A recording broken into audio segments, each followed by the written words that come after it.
皆さんこんにちは、ゆりこです。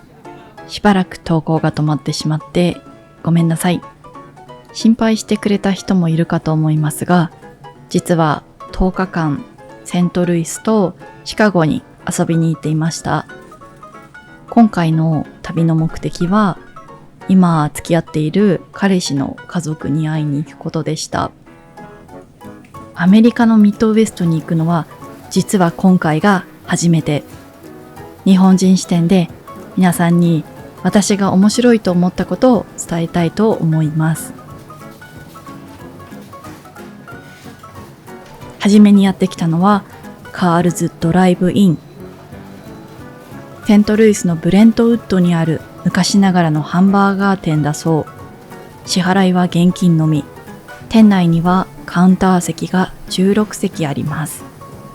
シンプルでクラシックな本物のハンバーガーを提供してくれます。この日はハンバーガーと自家製ルートピアを注文しました。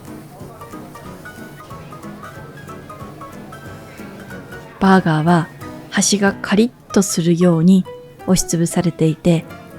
シンプルですが肉々しい感じが最高でした。そしてこちらはポテト。私が一番驚いたことは、ハンバーガーがまさか肉とパンだけだったことです。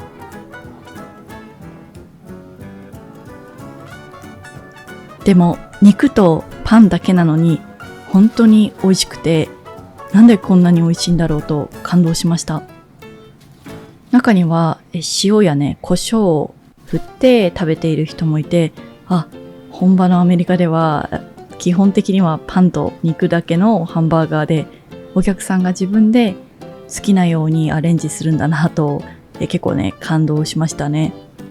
時々フォロワーさんに日本のハンバーガーについてどう思いますかって聞くことがあるんだけど、日本のハンバーガーはサラダみたいっていう感想をもらったことがあって、どういう意味だろうって思ってたんだけど、確かに本場のハンバーガーには野菜が全く入っていないから、そういう意味だったのかってちょっと納得しました。とにかくここのお店の雰囲気は昔ながらのアメリカ料理を大切にしたような感じで、本当にまるでタイムスリップしたかのようでした。紙のお皿で提供されたことも正直ちょっと印象的だったけど、とにかく本当に美味しかったです。また食べに行きたいです。さて次にやってきたのは、バドワイザー、バッドライトでも有名なアンハイザー・ブッシュ社での工場見学にやってきました。どうやらここは世界第3位のビール生産量を誇っているそうです。なぜこのような大きな工場がセントルイスに建ったのかというと、大きく5つの要因があるということ。1つ目はミシシッピ川とミズーリ川に近い輸送の用地として立地の条件があります。そして2つ目は醸造に最適なミネラル豊富な水質として水が優れていたこと。そして3つ目は冷却に便利な地下洞窟が多いという自然条件。そして4つ目はドイツ移民によるビール文化の定着といった文化的要因。そして5つ目はアンハイザーとブッシュという有能な経営者の出会いといった要因が挙げられます。フォロワーさんの中には結構ビールに厳しい人もいて、事前情報によるとここのビールはひどい味だというふうに聞いていたんですけど、私がビールを飲み慣れていないのか、普通にこのビールが美味しいのか、バッドライトは比較的軽くてフレッシュな風味がして美味しかったなと思います。日本のビールはもう少しちょっと重い感じで甘かったりして、またねちょっと味が違うんですけど、私は結構バッドライトは好きだったかもしれません。はい、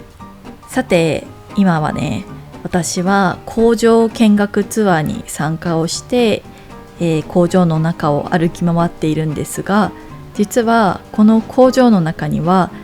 クライズデールというね種類の馬がいます。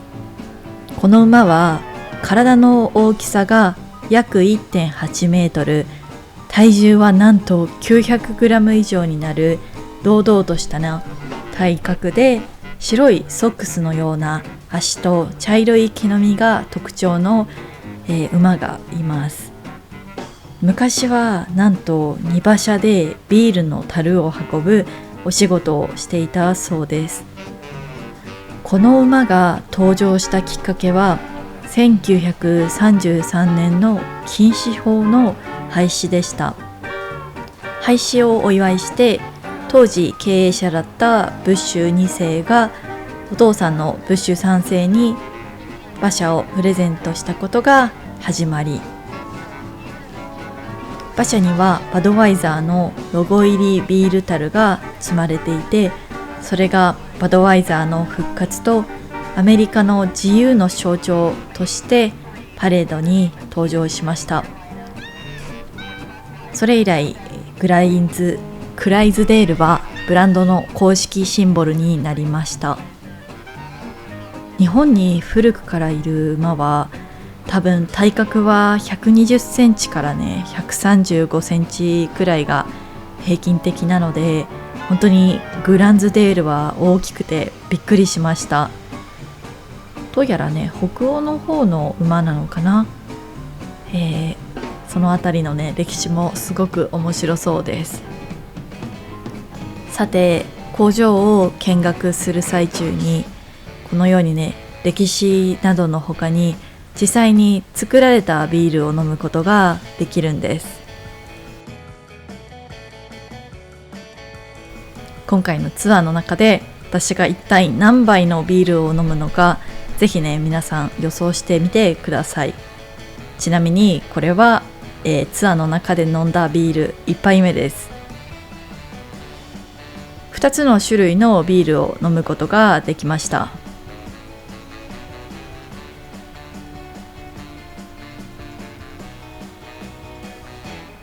ここではどのようにビールが作られるかを説明してもらいました。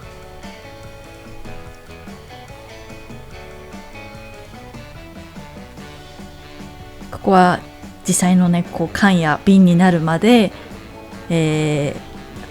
ほぼ完全自動で生産が行われている建物になります。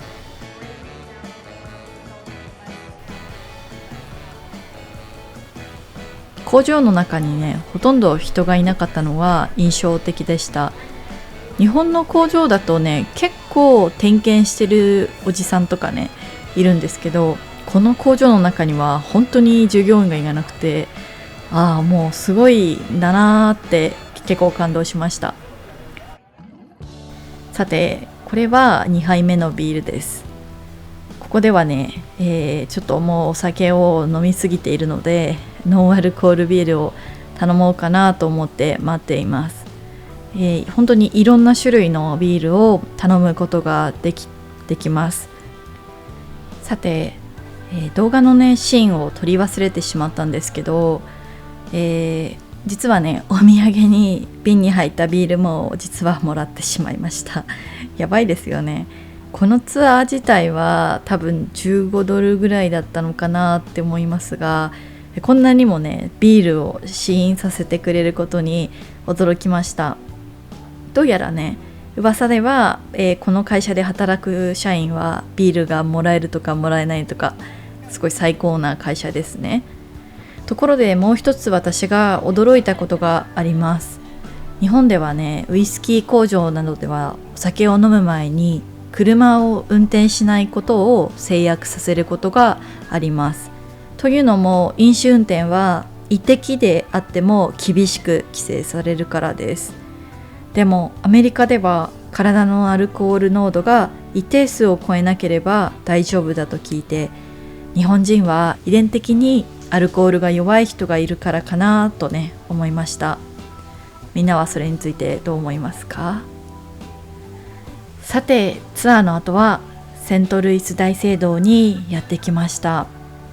この聖堂は現存する中で北米一古い歴史を持つモザイク壁画が素晴らしい大聖堂として有名だそうです。モザイク壁画は1912年から1988年までの80年近い年月をかけて完成したと知ってすごく驚きました。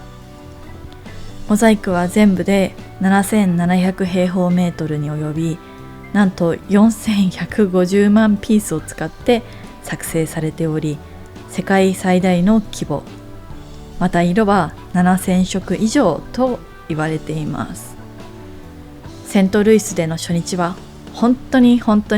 楽しかったです。ミッドウエストは、フラットな国土ももちろんそうですが、ウエストコーストだったりイーストコーストといったねエリアとは全く違う文化があるんじゃないかなと感じました。引き続きねミッドウェストの、ブログを投稿していくので、ぜひ楽しみにしていただければと思います。今日も動画を最後まで見てくれてありがとうございました。それではまた次の動画でお会いしましょう。じゃあねー。